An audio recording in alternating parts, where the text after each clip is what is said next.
आज हम यूसुफ इब्राहिम गर्दी जी के साथ एक मामला ये था कि वक़्फ़ में थी जो प्रॉपर्टी है, 3 प्रॉपर्टी बिल्डिंग को लेके बताया गया कि इस पे फर्जी तरीके से डॉक्यूमेंट की हेराफेरी करके उनके नाम पे कब्जा किया गया है। तो सर ये आखिर मामला क्या है? मामला ये है कि ये मेरे दादा ने 1929 में एक गरीबों के लिए चैरिटेबल ट्रस्ट बनाया था। उसकी 3 प्रॉपर्टी है मुंबई के अंदर। ओके। और उसके बाद 1938 में मेरा वालिद साहब को ट्रस्टी बनाया गया। उनकी उम्र उस 29 में छोटी थी। मेरी उम्र है आज 78 ईयर्स। और मेरे दादा साउथ अफ्रीका के रिहाइश थे और उन्होंने इंडियन के गरीबों के लिए ट्रस्ट बनाया था।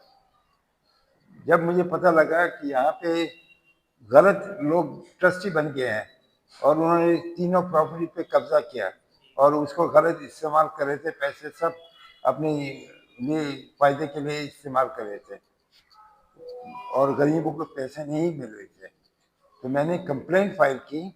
और मुझे एक साहब मिले जिनका नाम है हनीफ मोहम्मद नरकंदे।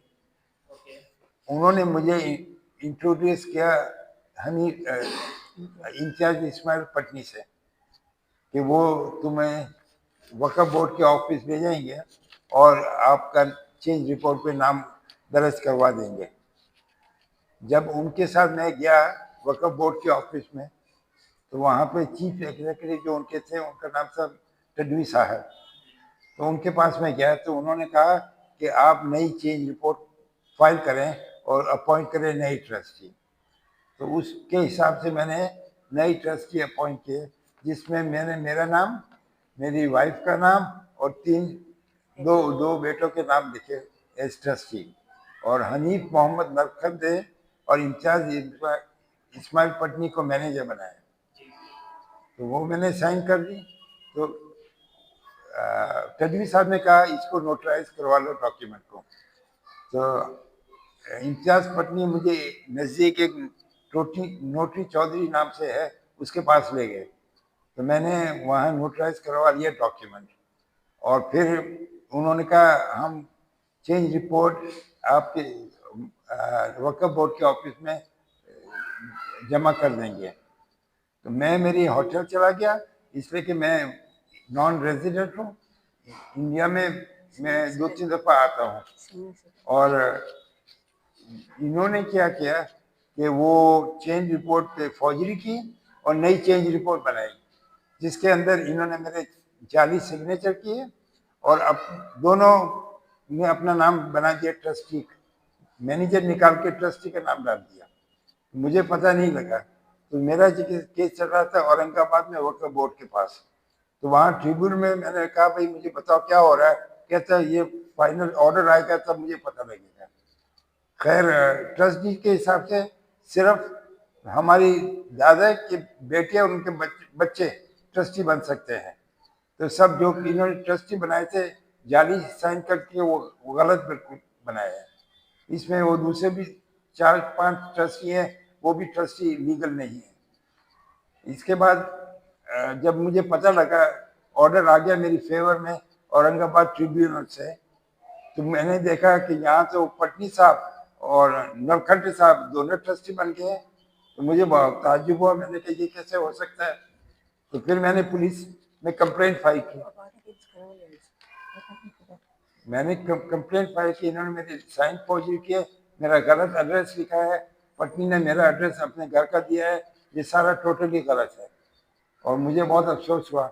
ये मैं मेरे दादा का नाम रोशन करना चाहता हूँ, जो उनका इंटेंशन था गरीबों के लिए करने के लिए। तो वो मैं कोशिश कर रहा हूँ कि काम जारी रहे। सर अभी आपसे सवाल पूछना चाहेंगे, जैसा कि आपने बोला कि ये पूरा मामला तो ऐसा है जैसा आपकी प्रॉपर्टी थी जी। आप वक़्फ़ में उसमें आपकी फैमिली ट्रस्ट है, जी। आप लोग ने ट्रस्टी थे। उसके अलावा जब आपने एक मैनेजर अपॉइंट किया जिसका नाम आप बता रहे हैं इम्तियाज इस्माइल पटनी और मोहम्मद हनीफ नखन, दो दो मैनेजर मैनेजर अपॉइंट जी। किए। उनको आपने एक चेंज ऑफ रिपोर्ट करने का जिसमें आपका नाम, आपकी वाइफ का नाम और आपके 2 बच्चों का नाम डालने का। करेक्ट। पर अच्छा आपका जब नोटरी कराने की बात हुई, नोटरी हो गई, साइन हो गई, आप बाहर चले गए, वापस अपनी कंट्री चले गए? नहीं, मैं मुंबई होटल मेरे चला गया। अच्छा, आप होटल चले गए हाँ। और इन्होंने चेंज ऑफ रिपोर्ट में खुद के भी नाम ऐड करा दिए। नहीं, दूसरी बनाई एक नई कि रिपोर्ट बना हाँ, के बिल्कुल और नई बनाई। नई बनाई उसमें अपने आप को मैंने इन्होंने ट्रस्टी बना दिया। और खुद को ट्रस्टी बना दिया। जी इसका हाँ। पता आपको जैसे ही चला, आपने वक्फ बोर्ड में कंप्लेंट रजिस्टर करे हाँ। और इनके नाम हटाने की रिक्वेस्ट की? नहीं, उस वक्त वक्फ बोर्ड में जब केस चला जी। तो इनका नाम था ट्रस्टी के अंदर। हाँ। तो जो करोलिया मैनेज कर रहा था जी। उसने ऑब्जेक्शन किया कि मैंने भी जो फैमिली के लोग ने उनको ट्रस्टी बनाया है। तो तब मुझे पता लगा कि ये फ्रॉड हुआ है मेरे साथ। तो आपने वो रिक्वेस्ट डाल दी कि मैं सीईओ को कि ये इनको कैंसिल हटा दिया जाए, ये ट्रस्टी फिर मैंने वक्फ बोर्ड को लेटर भिजवाया मेरे एडवोकेट का कि ये फ्रॉड हुआ है मेरे साथ। अच्छा, तो अभी आपने कौन सी पुलिस स्टेशन में इसकी कंप्लेंट? ये पाइडोनी पुलिस स्टेशन। पाइथोनी पुलिस जी। स्टेशन। तो अभी कंप्लेंट रजिस्टर हो गई कि करने वाले हैं? अब भैया पता नहीं एग्जैक्टली हुई है नहीं है, पर कंप्लेंट फाइल हो गई है। अच्छा, कंप्लेंट कर दिया, मतलब हाँ, केस होना हाँ, रजिस्टर होना बाकी है, तो हाँ, कंप्लेंट हाँ, आपने कर दी। जी हाँ। इसलिए कि ये हनीफ और इम्तियाज दोनों मोहम्मदी रोड के रेजिडेंट है। ओके, तो अभी आपकी सरकार से और है ना वक्फ बोर्ड से क्या मतलब आप उम्मीद रखते हो, क्या रिक्वेस्ट करते हो, क्या अपील करते हो? वक्फ बोर्ड अब उनके पास है, वहाँ वो उनके चीफ एग्जीक्यूटिव चेंज होते रहते हैं। हाँ, तो पता नहीं आज सिचुएशन क्या है, मुझे नहीं, नहीं आप पता। अपील क्या करते हो सरकार से, क्या उम्मीद करते हो? जैसे आपकी चीज पे गुस्सा हो गया था, आपने कंप्लेंट की, तो आप उनसे क्या मांग करते हो? नहीं, उसमें ये है कि ये ये इम्तियाज पटनी ने एक पुलिस स्टेशन में कंप्लेंट फाइल की है एफआईआर के लिए, जिसमें उसने फ्रॉड किया है। वो करोलिया जो मैनेज कर रहे थे उनके खिलाफ और उनके दूसरे बाकी ट्रस्टी के खिलाफ। तो वो रजिस्टर हो गई एफआईआर 25 करोड़ की मेरी फेवर में। और उसके बाद कुछ अरसा गुजर गया तो पटनी साहब करोलिया के साथ मिल गए और उसने दोबारा फाइल की किला कोर्ट के अंदर कि ये तो गलत एफआईआर फाइल हुई है, इसको स्कॉच किया जाए। अच्छा, और उसने मेरी पावर अटर्नी जो रिवोक की थी मैंने करोलिया की, सॉरी इम्तियाज की, उसने वो इस्तेमाल की और उसने कोर्ट में फाइल किया और मेरे खिलाफ ऑर्डर ले लिया और वो विड्रॉ हो गए एफआईआर इनके खिलाफ। जी। तो अभी मतलब सिचुएशन ये है कि पहले आपके बोलने पे उन्होंने अगेंस्ट एफआईआर की है, फिर बाद में इनसे मिलके विथड्रॉ भी कर FIR was against Korolia. अच्छा, कैंसिल भी कर कॉस्ट ये एफआईआर थी करोलिया और उसके ट्रस्टी के खिलाफ।